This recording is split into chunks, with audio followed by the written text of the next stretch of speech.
good news is your dates are here. What's the bad news? They're dead. Oh, you're so cool, Brewster! Everybody's a suspect! Hey, Ted, where the hell's Corkscrew? Don't fuck with the Chuck! So in 1981, John Landis came out with An American Werewolf in London. One of the best werewolf movies of all time. It definitely has the greatest werewolf transformation. The practical effects, everything that went into it is just perfection. It's chef's kiss. It tells the story about two best friends from America. They're backpacking through England, and they arrive at this place called the Slaughtered Lamb, and they stick out like a sore thumb. They're just trying to warm up and get some drinks, get some food, and everyone's just being very standoffish. And pretty much, you know, they kick them out. So they start backpacking again, just trying to get the hell out of Dodge, because the Slaughtered Lamb, those people were giving very eerie vibes, pretty much being dicks. They end up like leaving, and starts raining. That always adds a nice fun mixture to everything. They start hearing howling and they start freaking out, and they realize that it's a wolf. So they start running, and David slips, and when Jack goes to help him up, Jack gets attacked and he gets fucking mauled. It makes Leo DiCaprio in The Revenant look like a Disney fucking movie. The practical effects, especially with him, and you see all of his fucking meat hanging from his throat and shit, like top notch, man. It's so fucking cool. Yeah, David's kind of an asshole because they're literally best friends, and as he's getting attacked, he just takes off running, and he's like yelling for him, like help, and I'm getting attacked and shit. David turns around, runs back to him, but by the time he runs back to him, Jack's already dead. So David gets attacked by a werewolf, and the locals from the pub, they know about the secret of the town, which is, you know, they got werewolves. So the guys from the Slaughtered Lamb show up to save the day. They shoot the werewolf, and you see that it was a human with like the gunshot wounds, and this fucker's leaking out, man. He's fucking dripping. David, he's wounded pretty bad.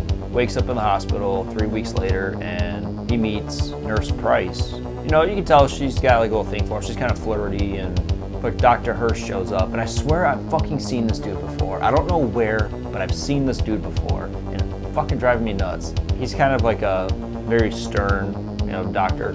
David starts having these nightmares, and he's naked a lot in this movie, which is a little off, but it's the 80s. You can get away with that shit. So he's having these like nightmares about, you know, being attacked, and he starts seeing Jack, and Jack's showing up, pretty much telling him like, hey, you gotta sever the werewolf's bloodline for the next full moon, or you're gonna kill people, like you're gonna transform into a werewolf. And he's like, no, this isn't real, you're dead, leave me alone. Because he's already losing his mind being in the hospital for 3 weeks. Nurse Price, she ends up taking him home when he gets discharged and everything. She's taking care of him. They start getting this connection, this fling. You know, they start shaking the bed and Knocking boots! doing all that fun shit. She goes to work, and the next day he's left at the hospital, or he's left at the house. One of the coolest fucking scenes, because Bad Moon Rising is playing, which is one of just a fucking killer tune, man. That song by CCR, amazing. It's very fitting too. But that's playing, and then the werewolf transformation happens, and this thing, there's a lot that went into it. The part that really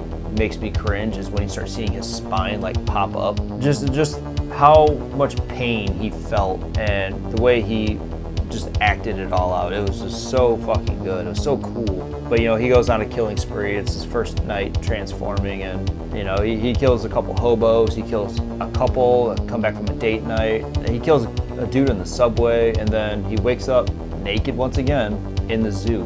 He like freaks out, and then he goes back to Nurse Price's house. He feels more alive than he's ever felt, and he says, I feel like an athlete. I've never felt better in my life. Dr. Hirsch, he goes to visit the Slaughtered Lamb to see if the stories were true, and the locals there, they're kind of being the same way. They're being very standoffish, very quiet about the situation.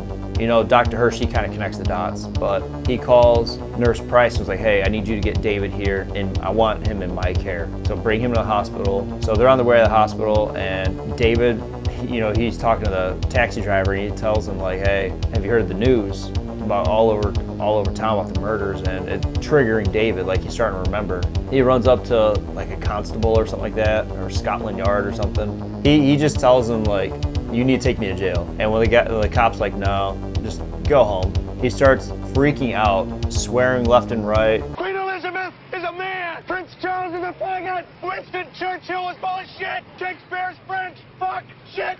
Cunt! Shit! A bunch of funny shit. Very offensive, but he ends up trying to kill himself in the phone booth. He tries slitting his wrist, but he couldn't do it. So he looks across the street and he sees Jack again, but every time he sees Jack, he's more deteriorated.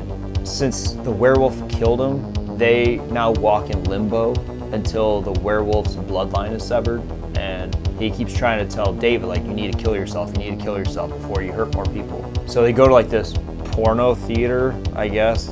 It was the 80s, and London, so who knows. He sees Jack and all the people he just recently killed the night before. He just goes on another killing spree, and Nurse Price ends up finding David, going down an alley to talk to him, but he's a werewolf. And Scotland Yard's there, all the constables they have like their own SWAT team. They're just getting ready to shoot him. She tells him that she loves him, and when he like starts growling at her, they end up unloading on him and killing David. And then the second they kill him, the movie's done. That's probably my only issue I have with this movie is the pacing was very good, but the ending was it was so fast, it just didn't tie up any loose ends, you know what I mean? It was just very abrupt, and it just kind of threw me for a loop. Because you see David's body like instantly with bullet holes, and then the credits roll. Usually there'd be like another 5, maybe 6, 7 minute drawn out closing scene, but it was very abrupt. Like I said, the pacing was good, the characters are pretty likable. This movie's got some funny parts here and there. Hi. An asshole. Excuse me.